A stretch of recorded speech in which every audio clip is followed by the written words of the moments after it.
Hello my amazing artists, and welcome to week 1 of our virtual art classroom. I went ahead and I picked 3 awesome art activities that you could choose to do right at home. This first video is going to share what's called a found object color wheel. Here are some examples straight from Instagram. It's been a huge hit, also known as the Color Wheel Challenge, in case you want to look up some more examples. Before we get started talking about what it is, what you might need, and how to make it, let's go ahead and start with our learning target, just like how we would in the art room. I'll go first. I can create a color wheel. Now I know for my first and second grade friends, you're probably saying, wait a minute, Miss Greathead, we already created our color wheels in the art room. Well, that's when we were using art materials. Today though, our found object color wheel is just that.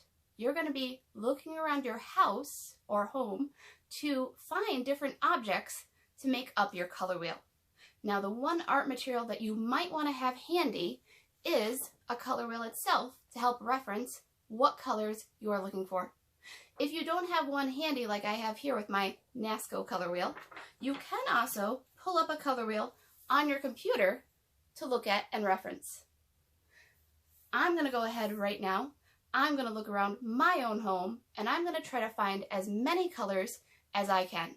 I want you to pause the video here and do the same in your house, and we'll meet back here once we have all of our different colors that we can find.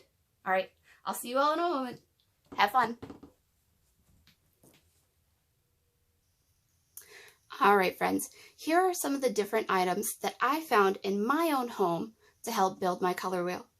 I went ahead and I made sure, looking at the color wheel that I have here, that I have at least one of every single color, primary and secondary. That'd be our red, yellow, and blue, and orange, green, and purple.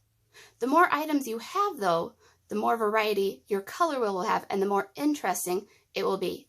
So if you don't at least have one of each color, or possibly 2 to 3, you might need to go back and find a few more items. All right. I have my color wheel ready. I'm ready to arrange these in that same kind of shape that a color wheel would have, a circle. But maybe there's one more step I should start with first. I like to go ahead and arrange the different colors in their own color groupings. What do I mean by that? For example, maybe I'd find all of my different yellow items, like I have here, and set those off to one side. Maybe then I'd go ahead and find all my different green items and set those off to another side. Oh, gotta find all my purple friends and tuck those over here. Maybe then I'll organize my different blues that I have. I see some red that I can match up. And also my friend orange, which I think one of my friends might have fallen on the floor. Whoopsies. Here we go. All right, so I have all of my different colors with their similar colored friends. Blues with blues, oranges with oranges. Now I need to decide what color to start with on my color wheel. It doesn't matter which one you begin with, as long as you put them in the correct order. I think I'll start with my friend red, because that's the color I happen to be wearing today as well.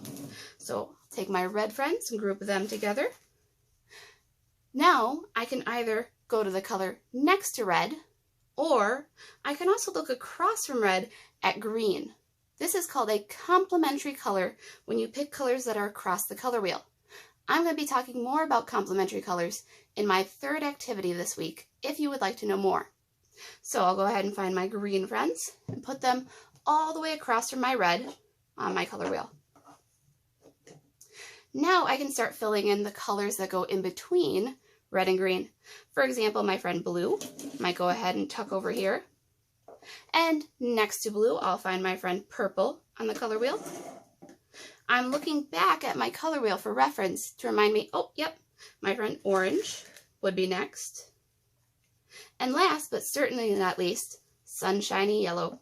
I'll go ahead and tuck my yellow in right in the last spot. Now, if I'm happy with how my color wheel looks in its circle right now, I can go ahead and take my photo, or maybe I might shift a few things around and play with how it looks to make it look more aesthetically pleasing. That means that it looks good to the eye of anyone that might be viewing your artwork.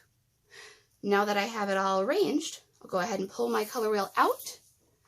Before I put any of this stuff away though, If you would like to, please take a photo of your found object color wheel and post it onto our Artsonia gallery. I've gone ahead already and posted a video on how to use classroom mode to do just that. Now this is just one version of a found object color wheel. Other versions include using a theme, such as using similar objects to create a color wheel. One really funny example I saw was a friend who posted their different colors of shoes that they had in a rainbow to make it look like they were running around the color wheel. Whatever you choose to do, I hope you have a lot of fun finding all the different colors in your own home, and I hope you have a great time creating your own found object color wheel.